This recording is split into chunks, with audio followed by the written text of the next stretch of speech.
Hey YouTubers, and welcome to another episode of the Samurai Monkey 42. In this video I have a short Japanese police officer sword. So this sword you see here was given to Japanese policemen after the Meiji period. During the Meiji period, all the swords were banned, so nobody was allowed to carry swords in Japan. So after that, right before World War One and World War Two, they started creating swords back again. So this is a sword that was given to policemen there in Japan, and they were brought back after World War Two because they surrendered all their weapons, all their swords, just all their military stuff. These swords are confused with the Japanese parade swords because they look just very similar.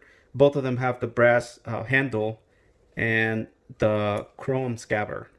The differences between the two, which if you are a new collector, is that you're gonna find the police logo here. I'm gonna zoom into this is the police Japanese emblem, and also the swords are typically sharp. Another feature there's going to be different is just the Japanese parade swords have 10 petals.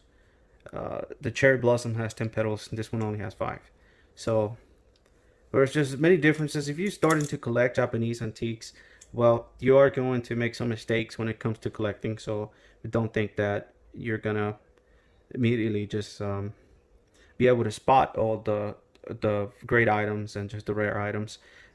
You could also see a feature about this sword is that it has the release button mechanism instead of a lot of parade swords. What you'll find here is the Stingray scan, or you'll find turtle scan right here on this area. But this one it's only wood, and it's painted black, and what's around here is brass wire. And this mini police sword is a really good condition.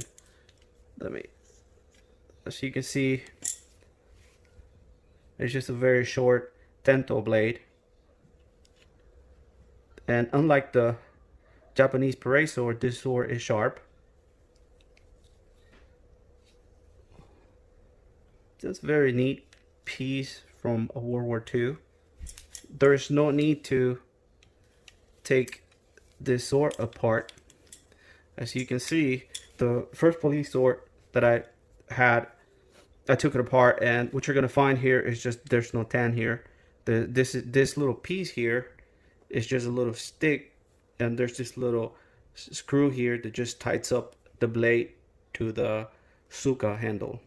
So no need to take this Japanese swords apart, because if you do that, you're just gonna end up losing up this little screw here, and the sword's just gonna become all loosen up and just gonna wobble a little bit.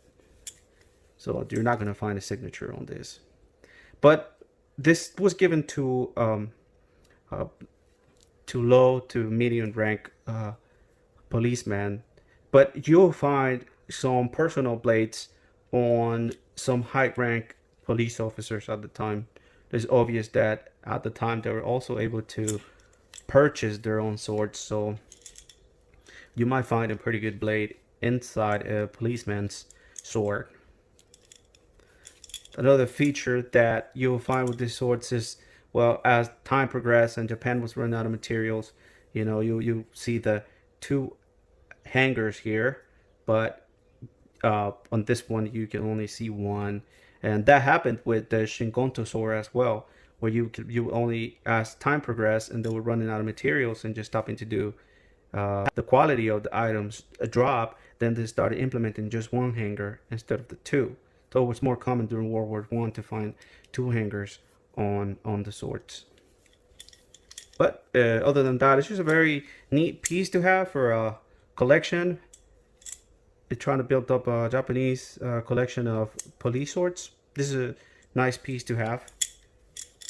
Once again, thank you so much for watching this video. Don't forget to subscribe, share, and like this video.